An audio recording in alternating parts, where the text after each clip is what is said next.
오늘은 부활절을 맞아 부활의 생명에 참여하라 라는 제목으로 로마서 6장 4절에서 11절까지의 말씀을 전하도록 하겠습니다. 우리가 예수님과 연합한 교회라는 사실은 우리에게 매우 익숙한 사실입니다. 그리고 예수님의 십자가가 나를 위한 십자가다라는 것도 우리가 굉장히 익숙한 사실이고, 예수님의 대속의 십자가에 대해서 우리들이 많이 인식을 하면서 신앙생활을 하고 있는 편입니다. 그에 반해서 우리가 부활에 대해서 인식하는 인식의 어떤 빈도수라든지 인식의 강함 정도는 이제 대속의 십자가 죽음에 비해서는 조금 덜한 편인 것이 사실인 것 같아요. 근데 우리가 만약에 예수님이 십자가 위에서 우리의 죄를 위해서 죽으시고 부활하시지 않으셨다면은 사실 우리들은 언제까지나 소망이 없는 존재에 불과할 겁니다. 왜냐면은 우리들은 구원과 하나님의 의에 다다를 수 없는 죄인들이기 때문이에요. 무슨 말이냐면은 우리한테 다시 에덴 동산으로 스타트 하도록 해준다 하더라도 우리들은 언제나 떨어지고 타락할 가능성 가운데로 다시 갈 뿐, 이것이 우리에게 영원한 안식이나 위로 그리고 영혼의 위안을 주는 일은 없을 거라는 거죠. 예수님이 우리 죄를 사하셨다라고 우리가 생각을 합시다. 예수님이 우리 죄를 제로로 만드셨어요. 모든 죄를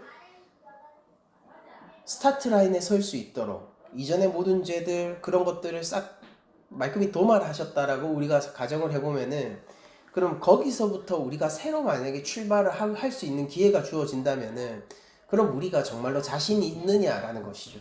다시 그 율법 아래에서 우리들이 자유할 수 있느냐라는 문제입니다. 근데 예수님은 율법의 요구를 모두 충족하셨음에도 불구하고 우리 죄를 대신해서 십자가 위에 죽으셨고, 그리고 그 죽으신 그대로 죽음 가운데 먹혀버리신 것이 아니라 죽은 지 사흘 만에 다시 살아나셔서 빈 무덤을 마리아들에게 보이시고 제자들에게 보이시고, 그리고 또한 여러 사도들, 제자들, 그리고 500여 명의 형제들에게 자신의 부활 몸을 증명하시면서 바로 이 교회가 그리스도와 함께 죽었다면은 그리스도와 함께 생명을 얻고 부활에 참여해서 새 생명의 공동체가 될 수 있다라는 것을 직접 보여주셨습니다. 그러니까 우리들은 새로운 기회가 필요한 것이 아니라 구원이 필요한 자들이라는 것입니다. 무언가 우리에게 새로운 기회를 주셨다. 죄를 이제 제로로 없던 일로 다 만들 테니까 네가 한번 열심히 한번 해서 두 번째 기회를 잡아봐라 라는 것이 하나님의 구원 방식이 아니라, 예수님의 부활이 의미하는 것은 무엇이냐면은 그렇게 예수님께서 부활하심으로 말미암아 우리에게 생명이 확정되었다라는 뜻이고, 우리는 두 번째 기회를 얻은 것이 아니라 영원한 생명을 얻었다는 것을 스스로 보여주시고 계신 것입니다. 여러분들, 우리가 만약에 예수님이 아담 공동체의 단 한 사람이 되고 대표가 될 수 있다면은, 그리고 그분이 죄 가운데 죽으셨기 때문에 우리들이 심판을 받지 않는다라면은요, 그렇게 예수님이 한 것으로 우리가 거기까지만 나아갈 수 있는 존재라면은 예수님이 부활하지 않았을 때 우리는 부활까지 나아갈 수 없는 존재라는 뜻이고, 예수님이 부활까지 나아가셨다면은 우리는 반드시 부활까지 나아가는 존재가 된다라는 뜻이에요. 예수님이 부활하셨다는 사실이 우리에게 중요한 것은 뭐냐면요, 우리에게 영원한 안식이 허락되었고 하나님이 주신 생명이 확정되어 있다는 것을 객관적으로 알 수 있는 지표이기 때문입니다. 여러분들, 우리들은 죽고 나면은 우리 나중에 교리 설교를 다음 주부터 또 이어서 하겠죠. 그 나중에 종말론이 나올 때 우리가 보게 되겠지만은 중간 상태의 교리라는 것이 있습니다. 우리는 죽으면은 예수님 옆에 달렸던 그 강도가 나를 기억해 달라고 했을 때 네가 오늘 나와 함께 낙원에 있을 것이다 라고 했던 상태로 우리들이 들어가게 되겠죠. 그것이 무엇이냐면은 우리가 영의 상태로 그리스도의 영광 가운데 즉시 참여하게 되는 상태예요. 그러면은 그 가운데서 우리들은 천국을 누리고 있느냐라고 하면은 그렇지 않아요. 그게 아니라 그때 모든 것이 주 안에서 확정되어지고 우리들의 영원한 생명이 확정되어졌지만은 여전히 육신의 부활을 기다리는 자들로서 소망을 아직까지 이뤄내야 하는, 그렇게 기다리는 자들로서 아직까지 육신의 부활을 바라는 자들로서, 기도하는 자들로서 우리가 잠시간 대기하게 될 겁니다. 그리고 나서 예수님이 이 땅 가운데 올라가셨던 모습 그대로, 즉 새 몸으로 올라가셨으니 새 몸 그대로, 하나님의 영광 그대로 올라가셨으니 하나님의 영광 그대로 내려오시는 그 순간 모든 육체가 일어나 하나님 앞에 서게 될 것이고, 그렇게 새 몸을 받아 우리가 갱신되어진 이 피조 세계에서 살아가게 되는 것이 우리 기독교의 종말론이에요. 그러니까 이런 것이 만약에 조금 익숙하지 않게 느껴진다면은 아마도 여러분들이 가지고 있는 종말론은 성경의 종말론이라기보다는 우리 한국 문화가 가지고 있는 일종의 극락에 가까운 사상을 가지고 있어서 아마 익숙하지 않을 겁니다. 근데 이것이 성경의 가르침이고 이것이 우리 교단의 표준 신앙고백서인 웨스트민스터 신앙고백서의 내용입니다.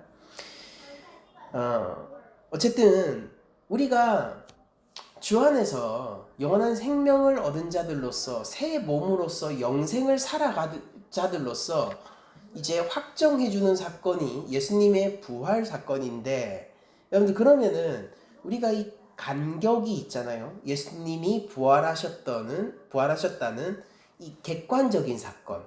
그러니까 인간이, 예수님은 전적으로 신성이시면서 전적으로 인성이시죠. 우리가 중보자 예수 그리스도에 대해서 배울 때 배웠죠. 그렇게 전적으로 인성, 그러니까 온전히 인간이신 분이 다시 죽음 가운데서 부활하여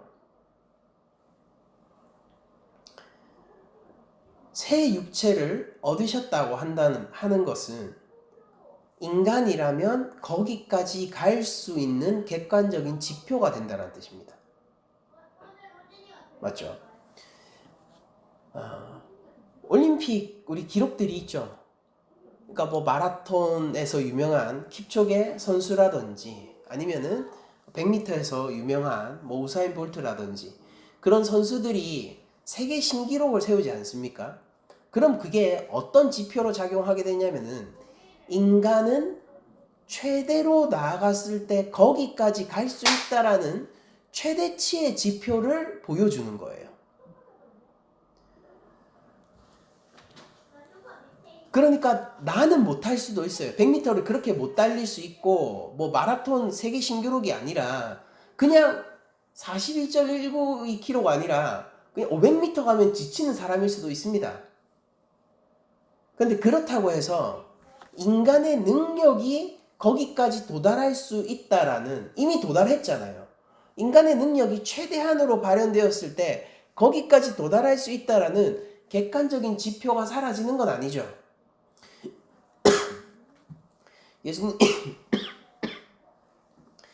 예수님이 죄 가운데서 우리를 대신하여서 죽으시고 하나님이 주시는 영원한 생명으로 새 육신을 입고 부활하셨다는 사실은요, 그것이 우리한테 일어나고 안 일어나고를 떠나서 인간이 육신의 부활을 맞아 새 몸을 입고 하나님의 영광 가운데서 함께 참여할 수 있다라는 것을 보여주는 객관적인 지표가 됩니다.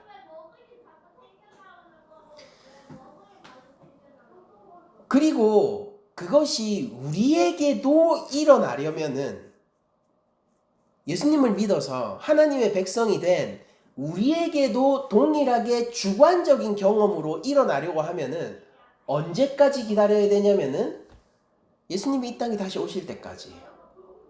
그건 내 생애 가운데 일어날 수도 있고 내 아들 때에 일어날 수도 있고 아니면은 10만 년 후에 일어날 수도 있습니다. 몰라요. 그 누구도 모릅니다.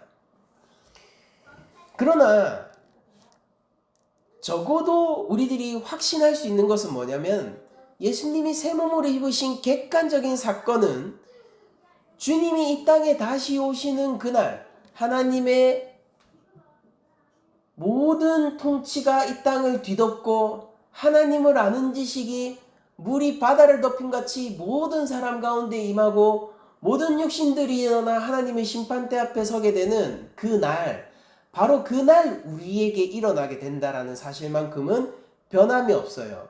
그러면은 우리가 주님이 오시는 그 재림의 날과 그 예수님께서 초림 가운데서 부활하신 이 날 가운데 살아가는 사람들은 그러면은 부활과 상관없이 살아가게 되느냐라고 물었을 때 그게 아니라는 거예요. 오늘 로마서 말씀이 그 중간 시대를 살아가고 있는 우리에게 이 부활의 능력이라는 것이 무엇인지를 보여주는 구절이거든요. 오늘 본문이. 우리들은 이미 새 생명에 참여한 자들이에요. 그러니까 나중에 새 몸의 부활과 육신을 입고 하나님 앞에 다시 서게 되는 날 부활의 능력과 새 생명 가운데 참여하는 게 아니라 우리들은 그리스도의 부활을 통하여서 이미 새 생명에 참여한 자들이라는 거예요. 그러니까 뭐에 가까운 거냐면은 제가 이 설명이 정확하지 않을 수는 있지만은 무엇과 비교를 할 수 있을 것 같냐면은 여러분들 우리가 뭐 에버랜드나 롯데월드 이런데 들어가잖아요. 들어가서 놀이기구를 타려고 에버랜드나 롯데월드 같은데 표를 끊고 들어가요. 매표소를 내가 지났어요. 그러면 내가 뭐 바이킹이나 뭐 무슨 롤러코스터나 이런 것에 타고 있지 않더라도 뭐에 참여하게 된 겁니까? 놀이공원 안에 참여해서 즐거운 가운데서 놀이기구로 향하고 있지 않습니까? 그러니까 그 놀이기구를 탈 게 확정되어 있어요. 그리고 여러분들 그거 아세요? 뭐 저는 안 가봐서 모르지만 뭐 부산 사람들 다 안 가봤겠죠. 근데 에버랜드 이런 데 가면은 막 성인들이 교복을 입고 이제 거기에서 막 노는 거예요. 그러니까 그렇게 그 공간은 그게 허락되는 거죠. 근데 여러분들 그냥 시내를 다닐 때 아니면 동네를 다닐 때 다 큰 성인이 막 고등학생 교복을 입고 뭐 그렇게 다니고 있다라고 생각하면은 그건 웃긴 일이잖아요. 근데 그 놀이공원 안에서는 다른 룰이 적용되는 거죠. 거기서는 그렇게 즐거워하는 거죠. 머리에 아이들이 머리에 막 뭐라고 해야 됩니까? 막 풍선 이만한 거 달린 거를 뭐 쓰고 이렇게 다니고 이렇게 합니다. 그게 우리가 길거리를 다닐 때는 조금 이상한 풍경이 될 수 있겠지만은 거기 안에서 뭐냐면은 자연스럽고 더 이 놀이공원을 잘 즐기고 있는 그런 형태를 추구하고 있는 거예요, 오히려. 그러니까 그게 더 잘하고 있는 거라고도 할 수 있죠. 그러면서 거기에서 즐거워하고 놀고 그게 언제부터 시작되는 거예요? 표 끊고 매표소 안으로 들어가면은 이미 시작된 거잖아요. 그러니까 롤러코스터를 타고 와 이렇게 할 때가 우리에게 있어서 예수님이 이 땅 가운데 다시 오실 때의 순간이라 할지라도 우리들은 어떤 순간을 지금 경험하고 있는 것이냐면은 이미 에버랜드, 롯데월드 이런 데 안에 들어와서 그 놀이공원에 참여한 상태로서 거기로 향하고 있는 거예요. 그러니까 확실합니까? 확실하죠. 왜입니까? 표 끊고 들어왔잖아요. 우린 매표소를 건넜단 말이에요. 티켓팅이 끝났어요. 그러니까 넘어온 거죠. 시간 문제일 뿐이죠. 시간 문제일 뿐이에요. 그럼 그 가운데서 어떻게 해야 되냐면은 롤러코스터를 탈 때의 즐거움처럼 거기서 있어야 되죠. 롤러코스터를 타지 않더라도. 그러니까 거기 안에서 교복 입고 노는 거예요. 거기 안에서 이상한 이런 그 풍선 이렇게 달린 머리띠를 하고 노는 겁니다. 거기 안에서 남자애들은 장검 이런 거 사가지고 휘두르면서 다니는 거예요. 그래도 용서가 되는 곳이에요. 거기서는 아무 때나 멈춰서 막 사진을 찍는 거예요. 그러니까 즐거운 곳인 거죠. 롤러코스터를 타야지 즐거움이 오는 것이 아니라, 짜릿함이 오는 것이 아니라, 이미 티켓팅이 끝나서 거기에 들어갈 때 그 즐거움 가운데 참여하고 있는 것입니다.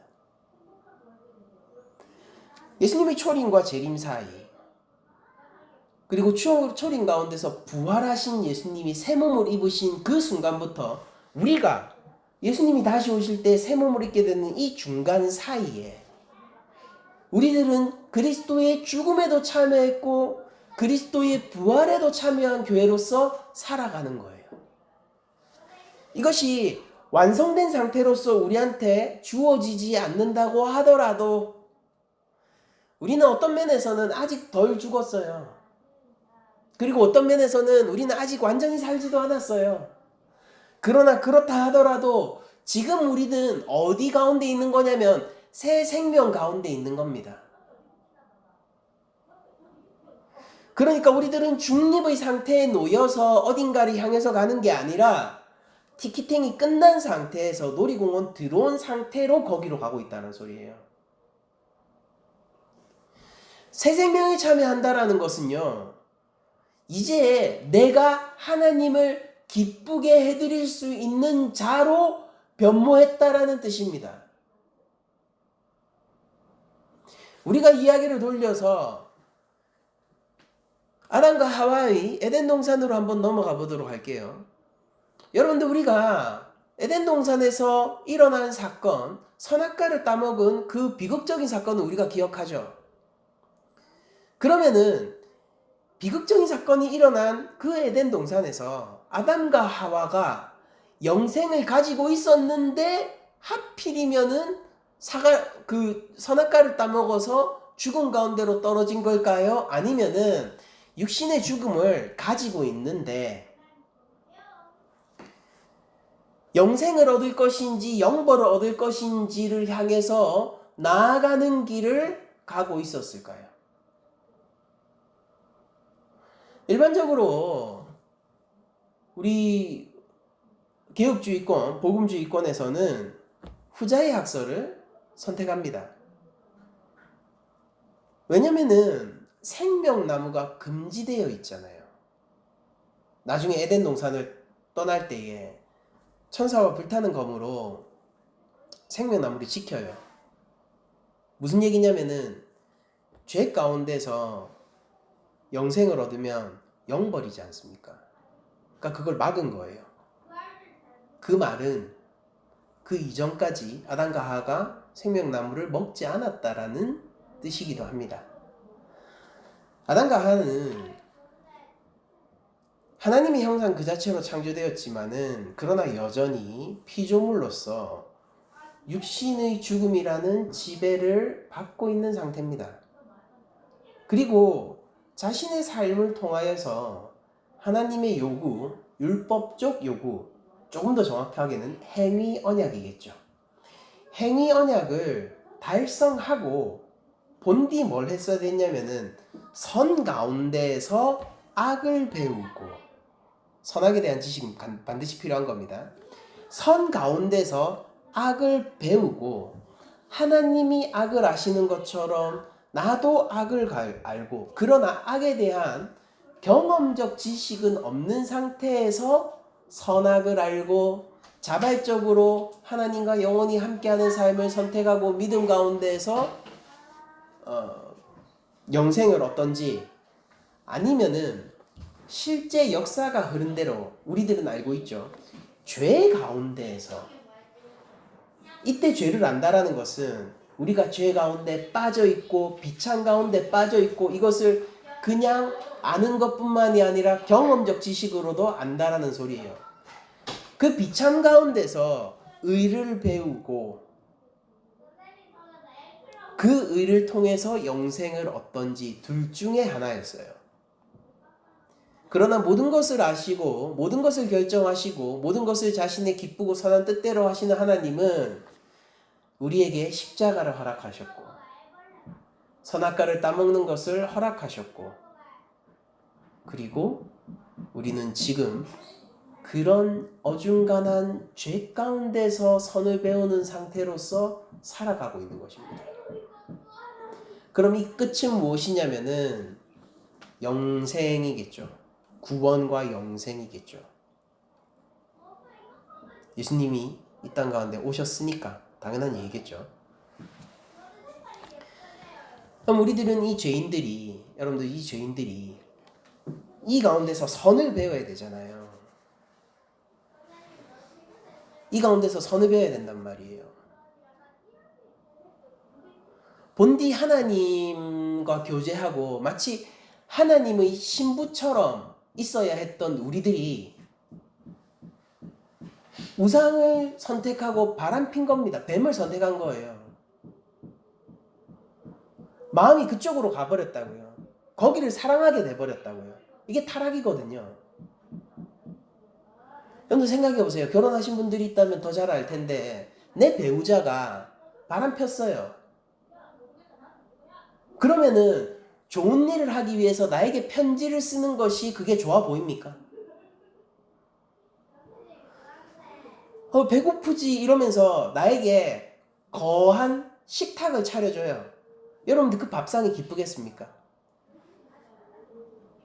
오히려 나를 모독한다라고 느껴지지 않을까요? 너는 다른 사람을 사랑하고 이 결혼관계를 깨고 바람을 피고 그러고도 나에게 밥까지 차려주는 이 모독을 내가 견뎌야 하느냐라고 생각을 하지 않겠어요? 타락한 자들이 선한 일을 한다라는 것이 이런 거와 비슷한 거예요. 어떤 선한 일도 하나님을 기쁘게 하지는 못한다고요. 그러므로 죄 가운데 있는 사람은 기본적으로 선을 배울 수가 없습니다.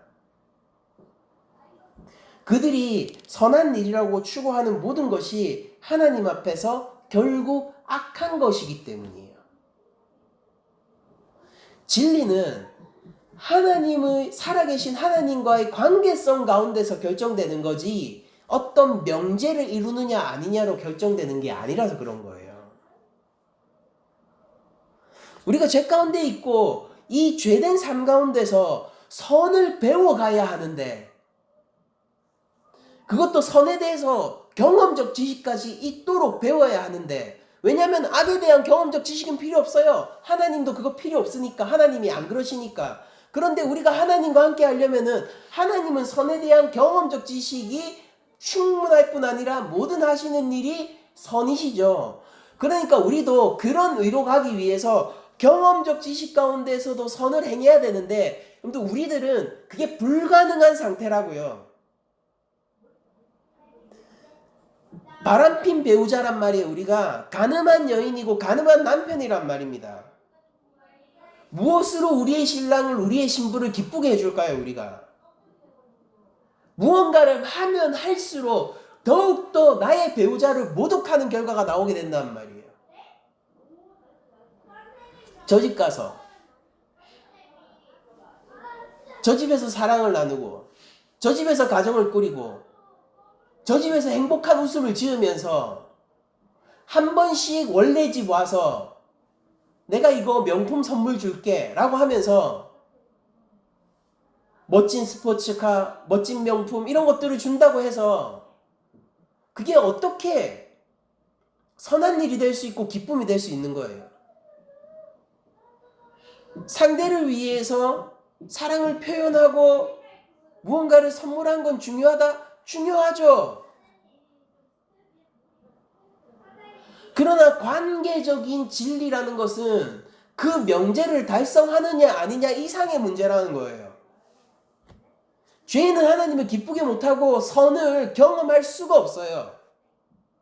그래서 그 의들이 뭐라고 불려지냐면 성경에서는 하나님의 의와 반대되는 자기의라고 불려지는 겁니다.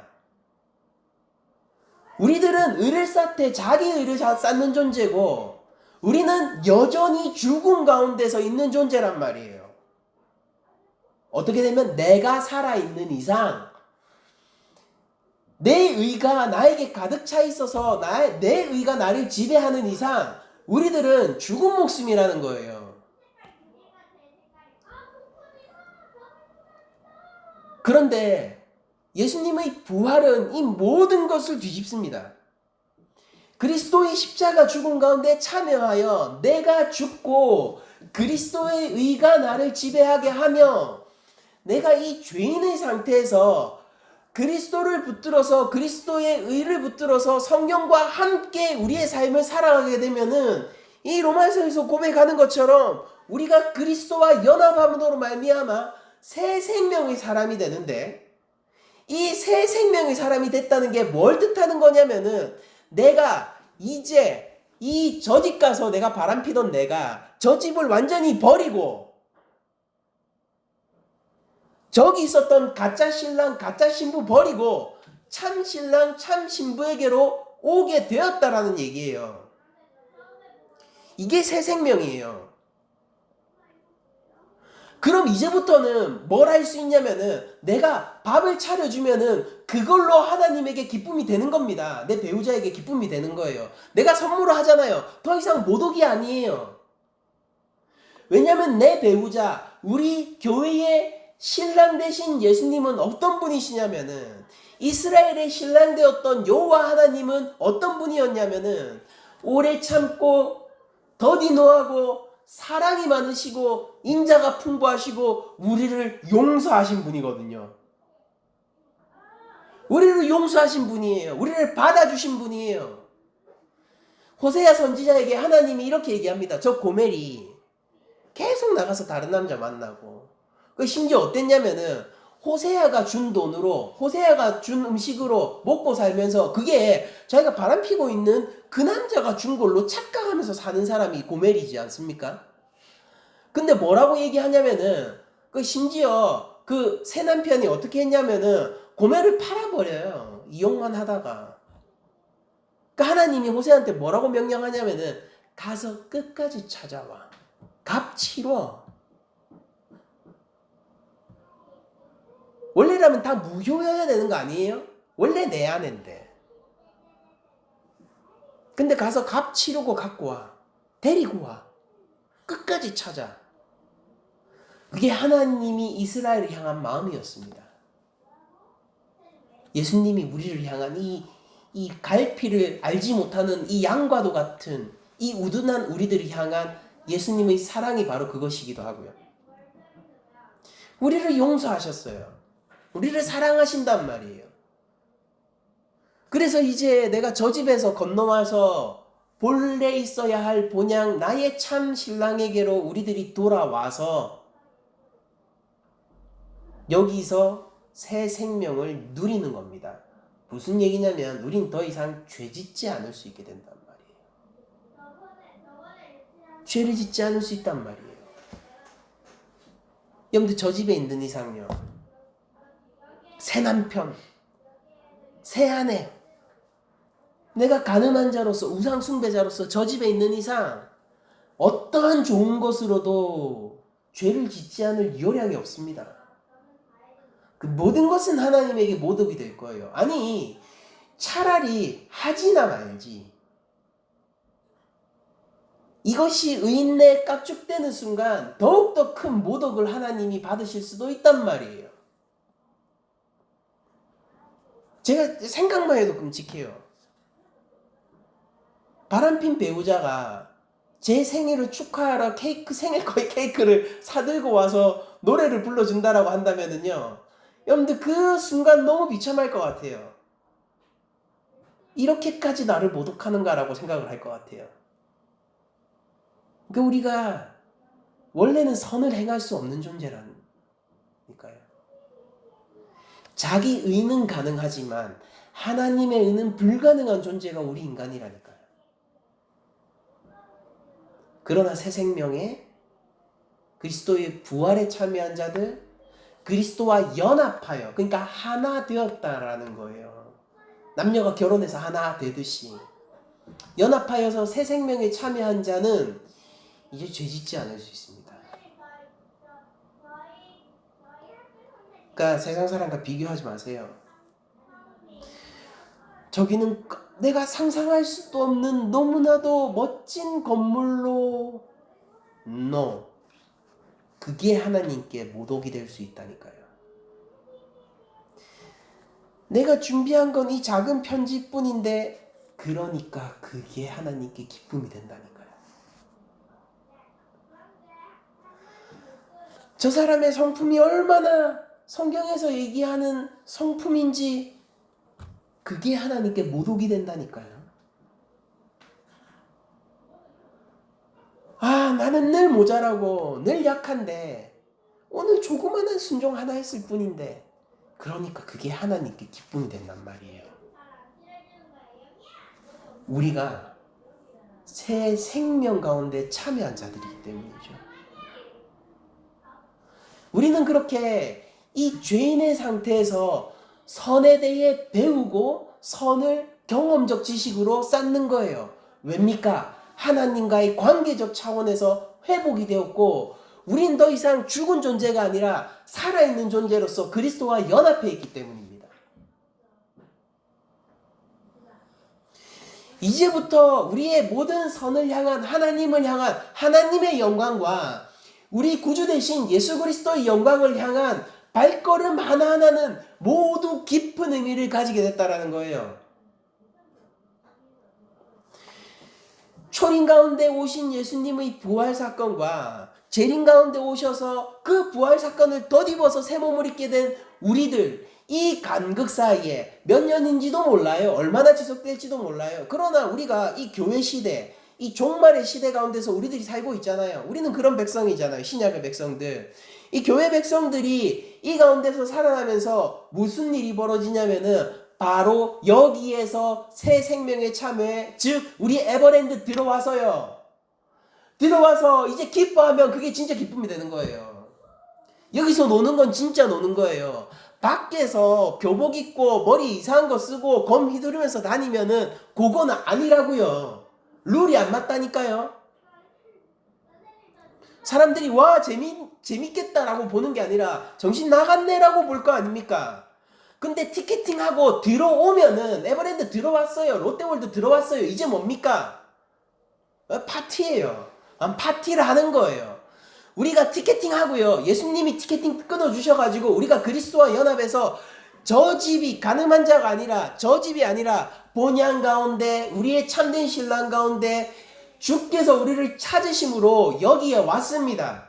우리 원래 있어야 할 어린 양의 혼인잔치 가운데 우리가 왔어요. 이제 그러면은 우리 뭐 하면 되냐면은 실제 식장 가운데서 빰빰빠밤 하면서 들어가지 않아도, 우리가 신부 대기실에 있어도 우리는 이미 신부이고 거기에서 이미 결혼의 기쁨을 느끼고 있는 것이고, 거기에서 뭘 할 수 있냐면은 내가 이전과 다르게 하나님을 기쁘게 하는 자가 되었다란 뜻이에요.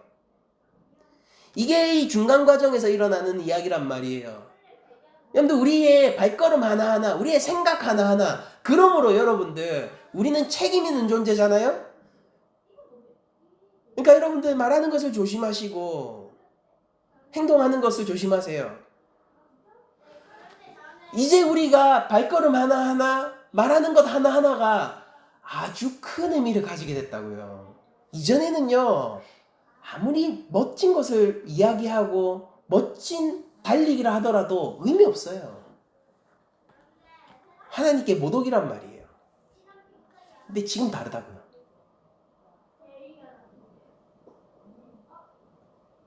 우사인 볼트가 최고의 선수 아닙니까? 그가 100m를 9천 몇입니까? 그 주파하는 것보다 하나님은 우리가 걸음마 한 걸음 떼는 것을 더 기뻐하신단 말이에요. 저도 그래요.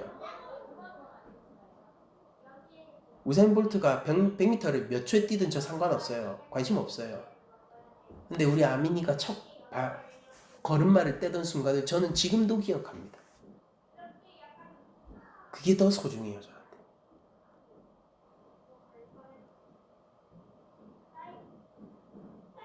킵초게 선수가 마라톤을 세계 신고를 세우든 말든 그거 저랑 상관없어요. 근데 제 아들이 처음으로 우리 동네 뒷산, 배산 그 둘레길을 다 걸었을 때 저는 그걸 보면서 뿌듯해한단 말이에요. 새 생명에 참여한 자들은 이제 죄를 멀리하고 하나님의 의를 추구하면서 사는 자들이 되었습니다. 선한 일을 할 수 있다고요. 그냥 저는 단순히 이것을 도덕적 차원에서 얘기하는 게 아니에요.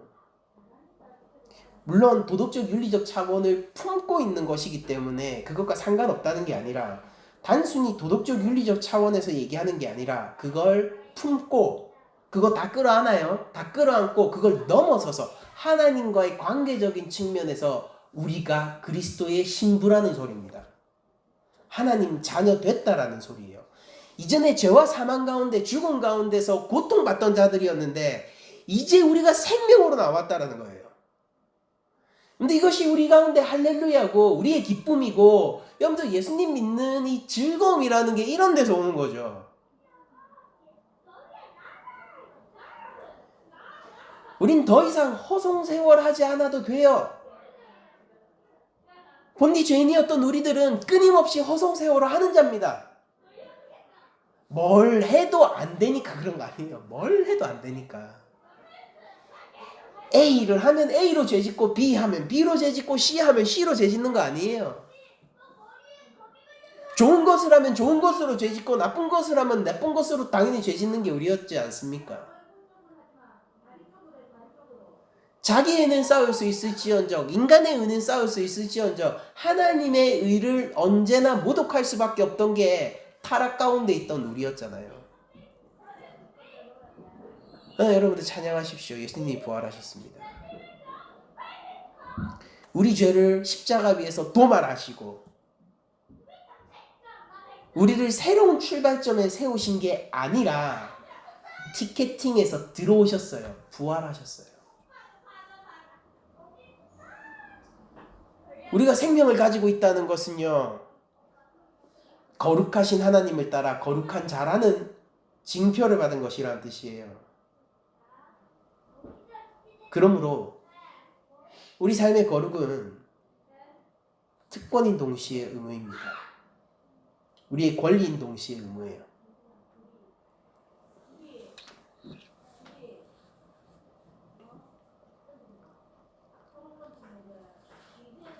우리 오늘 본문 마지막 11절을 보면 이렇게 나와 있습니다. 이와 같이 너희도 너희 자신을 죄에 대하여는 죽은 자요 그리스도 예수 안에서 하나님께 대하여는 살아있는 자로 여길지어다 이렇게 되어 있습니다.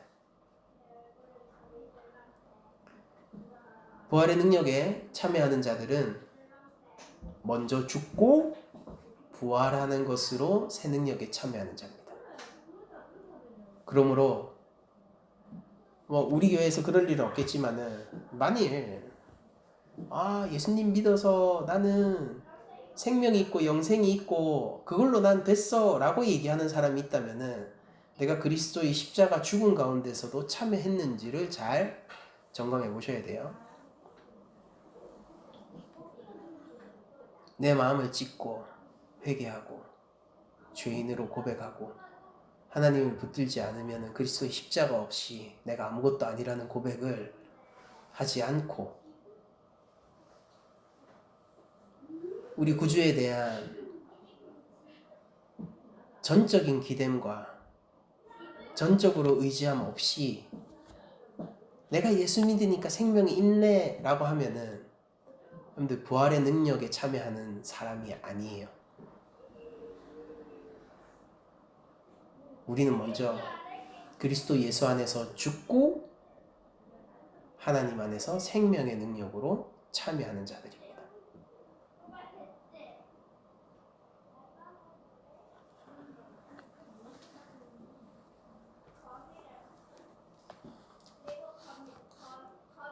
우리가 죽고 예수님만으로 살아갑시다. 여기 새 생명의 능력입니다. 이게 의미를 가지는 것은 주께서 부활하셨기 때문입니다. 그리고 그렇게 살아갈 수 있는 자들, 하나님께 기쁨이 될 수 있는 자는 이 자리에서요, 이 시간에 하나님이 기쁨이 되고 하나님이 즐거움이 될 수 있는 자들, 하나님이 자랑스러워할 수 있는 내 새끼. 잘한다는 뜻이 아니라 그냥 걸음마만 해도 이쁜 내 새끼. 그런 자들이 나라면은, 내가 교회라면은 여러분들 더욱더 찬양하십시오. 우리는 주님이 오시는 날 새 육신을 입고 영생에 참여할 것입니다. 영원히 하나님의 영광 가운데 즐거워할 것이고, 하나님의 거룩을 함께 나누어 즐기는 하나님의 친구가 되어 있을 것입니다. 말씀 마치겠습니다. 여러분들 한 주간 살아가시면서 부활의 새 생명에 참여하기를 축원드리며, 먼저 내가 죽고 부활의 새 생명에 참여함으로 늘 감사와 능력이 넘치는 한 주간이 되시기를 축원드리며 모든 말씀을 마치도록 하겠습니다.